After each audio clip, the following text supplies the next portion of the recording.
খুব সুপরিচিত মুখ এবং সঙ্গীত শিল্পী মুনমুন চক্রবর্তী সেন মঞ্চে উপস্থিত। উনি ওনার উপস্থাপনা পেশ করবেন। আমার মনে হয় এটা সাহিত্য সম্মেলন, তো একটু নীরবতা বাঞ্ছনীয়।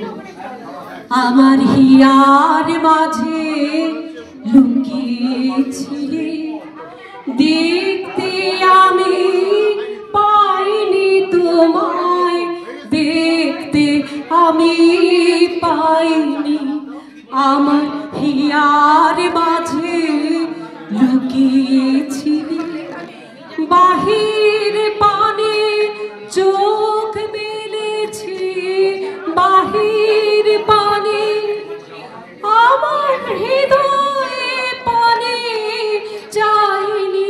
আমার হিয়ার মাঝে লুকিয়েছিলে, দেখতে আমি পাইনি তোমায়, দেখতে আমি পাইনি।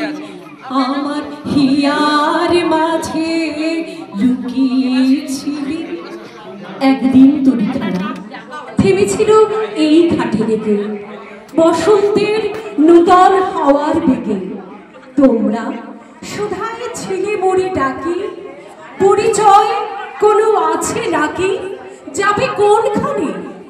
আমি শুধু বলেছি কে জানে।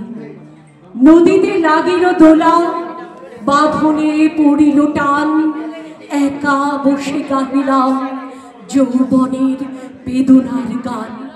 সেই গান শুনি কুসুমিত তরুতলে, তরুণ তরুণী তুলিল অশোক, মোর হাতে দিয়ে তারা কহিল এই আমাদেরই লোক, আর কিছু নয়। সে মোর প্রথম পরিচয়। তারপরে জোয়ারের বেলা সাঙ্গ হলো, সাঙ্গ হলো তরঙ্গের খেলা, কোকিলের ক্লান্ত গানে বিস্মৃত দিনের কথা অকস্মাৎ যেন মনে আনে। কনক চাপার দল পড়ে ছুড়ে ভেসে যায় দূরে, ফাল্গুনের উৎসব রাতির নিমন্ত্রণ লিখন পাতির ছিন্ন অংশ তারা অর্থহারা। ভাটার গভীর টানে তরিখানা ভেসে যায় সমুদ্রের পানে। নূতন কালের নবযাত্রী ছেলে মেয়ে শুধাইছে দূর হতেছে, সন্ধ্যার তারার দিকে বহিয়া চলেছে তরুণীকে। সীতারিতে বাঁধিলাম তার, গাহিলাম আর বার মোর নাম, এই বলে খ্যাত হোক আমি তোমাদেরই লোক, আর কিছু নয়। এই হোক শেষ পরিচয়।